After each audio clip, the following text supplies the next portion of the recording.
آج ہم بات کریں گے داؤد علیہ السلام کی۔ ان کی کہانی صرف ایک بادشاہ یا جنگجو کی داستان نہیں، بلکہ یہ ایمان، انصاف اور عاجزی کی ایک ایسی لازوال مثال ہے جو آج بھی ہمارے لیے مشعل راہ ہے۔ آئیے ان کی زندگی کے اس حیرت انگیز سفر پر چلتے ہیں اور دیکھتے ہیں کہ ایک عام چرواہے سے وہ ایک عظیم نبی اور حکمران کیسے بنے۔ تو اس پورے سفر میں ہم کیا دیکھنے والے ہیں؟ پہلے ہم دیکھیں گے کہ کیسے ایک چرواہا ایک عظیم ہیرو بنا، پھر ایک ایسی سلطنت کی بنیاد رکھی جس کی پہچان انصاف تھی۔ ہم ان کی جدید فوجی حکمت عملی، ان کے روحانی نظم و ضبط اور آخر میں ان کے عاجزانہ فیصلوں سے ملنے والے گہرے اسباق پر بھی بات کریں گے۔ تو آئیے شروع کرتے ہیں بالکل ابتدا سے۔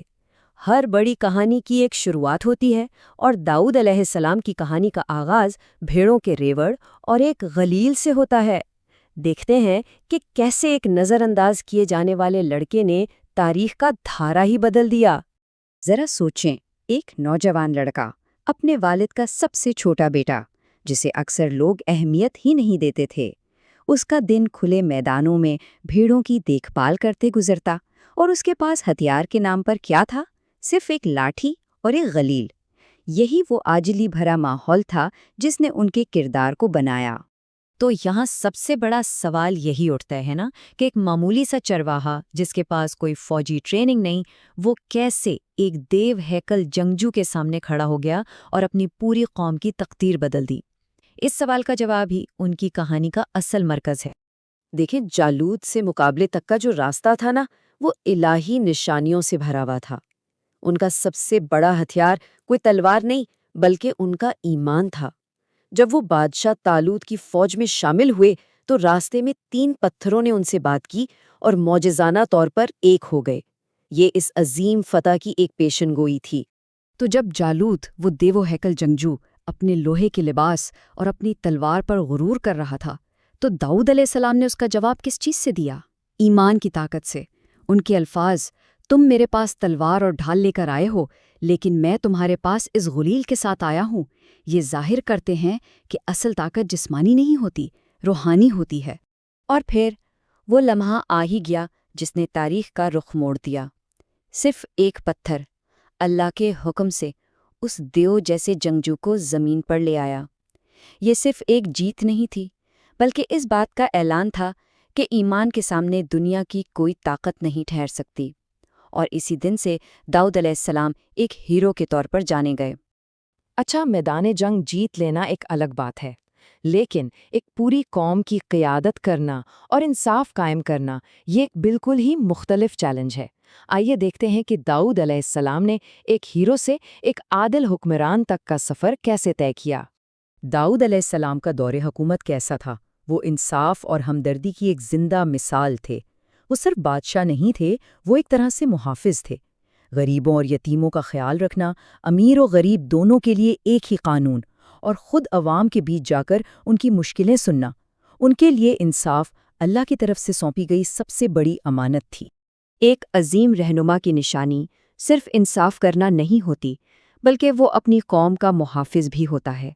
اب ہم داؤد علیہ السلام کی قیادت کے ایک ایسے پہلو کو دیکھتے ہیں جس نے جنگ کے طور طریقوں کو ہمیشہ کے لیے بدل کر رکھ دیا، یعنی ان کی حیرت انگیز جدت طرازی۔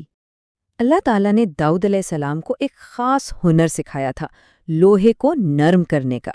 اس سے پہلے جو زرہ یا آرمر بنتا تھا نا، وہ بہت بھاری اور عجیب سا ہوتا تھا، حرکت کرنا مشکل ہو جاتا تھا۔ لیکن انہوں نے لچکدار کڑیوں والی ایسی زرہ بنائی جس نے نہ صرف سپاہیوں کو بہتر تحفظ دیا، بلکہ انہیں میدان جنگ میں زیادہ تیزی سے حرکت کرنے میں بھی مدد دی۔ یہ ایک طرح کا فوجی انقلاب تھا۔ یہ بات کتنی گہری ہے، ذرا سوچیں، ایک اتنا طاقتور بادشاہ جو اگر چاہتا تو شاہی خزانے سے آرام سے زندگی گزار سکتا تھا، لیکن نہیں، وہ اپنے ہاتھ سے محنت کر کے زرہ بنا کر اپنی روزی کماتے تھے۔ یہ ان کی عاجزی اور خود انحصاری کی بہترین مثال ہے۔ کسی بھی بادشاہ کی اصل طاقت نہ اس کے تاج یا اس کی فوج میں نہیں ہوتی، اصل طاقت چھپی ہوتی ہے اس کے روحانی تعلق میں۔ تو آئیے اب ان کی عوامی زندگی سے ذرا ہٹ کر ان کی ذاتی عبادت اور روحانی نظم و ضبط کو دیکھتے ہیں، جو ان کی تمام کامیابیوں کا اصل سرچشمہ تھا۔ سوم داؤد اس کا مطلب ہے ایک دن روزہ رکھنا اور پھر اگلے دن افطار کرنا۔ اسے نفلی روزوں کی سب سے بہترین اور سب سے متوازن شکل مانا جاتا ہے۔ یہ عمل صرف جسمانی برداشت کا امتحان نہیں، بلکہ یہ دنیاوی خواہشات پر قابو پانے اور روحانیت کو مضبوط کرنے کا ایک بہت طاقتور ذریعہ ہے۔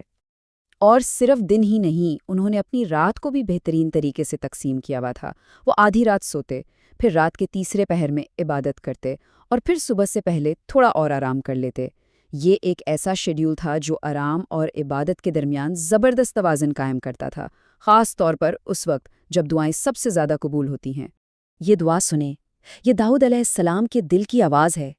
اے اللہ، میں تجھ سے تیری محبت مانگتا ہوں، ان لوگوں کی محبت جو تجھ سے محبت کرتے ہیں، اور ان اعمال کی توفیق جو مجھے تیری محبت کے قریب کر دیں۔ وہ صرف اللہ کی محبت نہیں مانگ رہے، بلکہ ان لوگوں کی محبت بھی مانگ رہے ہیں جو اللہ سے محبت کرتے ہیں۔ یہ دعا ہمیں سکھاتی ہے کہ اصل خوشی کیا ہے۔ اور اب ہم ایک ایسی کہانی کی طرف بڑھ رہے ہیں جو کسی بھی حکمران کے انصاف کا شاید سب سے بڑا امتحان ہے۔